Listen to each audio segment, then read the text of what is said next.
What happens when Batman gets Superman's powers? You probably think you know who'd win if these two icons ever swapped abilities. Superman, the beacon of hope, and Batman, the master strategist with no superhuman edge. We've all seen them team up, and we've seen them fight. But what if the world's greatest detective woke up one morning with godlike strength, heat vision, and the ability to fly? However, this isn't the Batman saves more lives feel-good story you might expect. The truth is far darker, and it nearly destroys the Justice League from the inside. Here's the shocking part. Instead of simply doing Superman's job better, Batman's new powers turn his war on crime into something terrifying. What starts as justice quickly mutates into absolute control. It all begins at a lavish Metropolis gala. Bruce Wayne, charming billionaire on the outside, watchful predator beneath, notices a mysterious woman with a skull tattoo. Before he can figure out why she feels dangerous, she touches an ancient amulet, unleashing the Silver Banshee.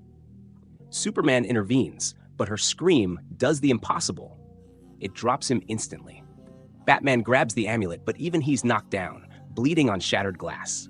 When Bruce wakes, something's different. His wounds are gone, his body is perfect, and soon his senses sharpen beyond human limits.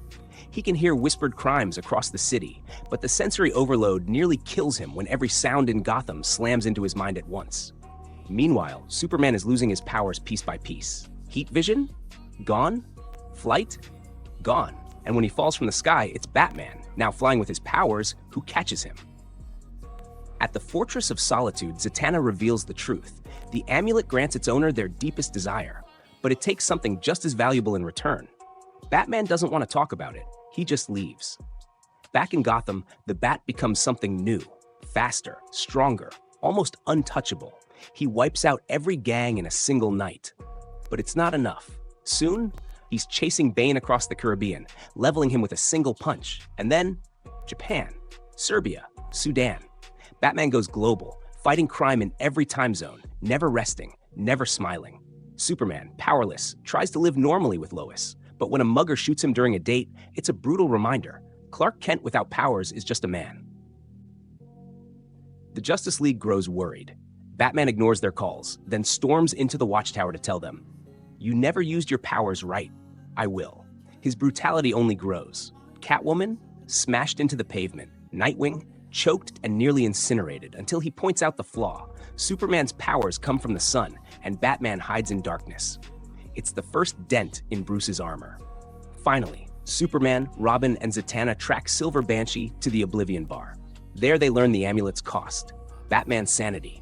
They set a trap, but when the Justice League ambushes him in space, Batman takes them down one by one with surgical precision. Wonder Woman, gone. Hawkgirl, Green Lantern, Firestorm, all down. Only Superman remains.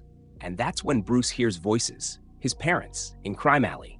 He runs to them, only to find it's an illusion, luring him into Superman's plan. The real amulet is with Zatanna, who reverses the spell. When the dust settles, Batman thanks them, but admits part of him wishes it hadn't ended. Superman feels the same, because for a brief, dangerous moment, they both lived the lives they secretly wanted. This is the kind of story that makes you question everything about heroism. Is Batman still Batman when nothing can stop him? Or does absolute power always corrupt, even the Dark Knight? Subscribe for more mind-bending comic tales just like this.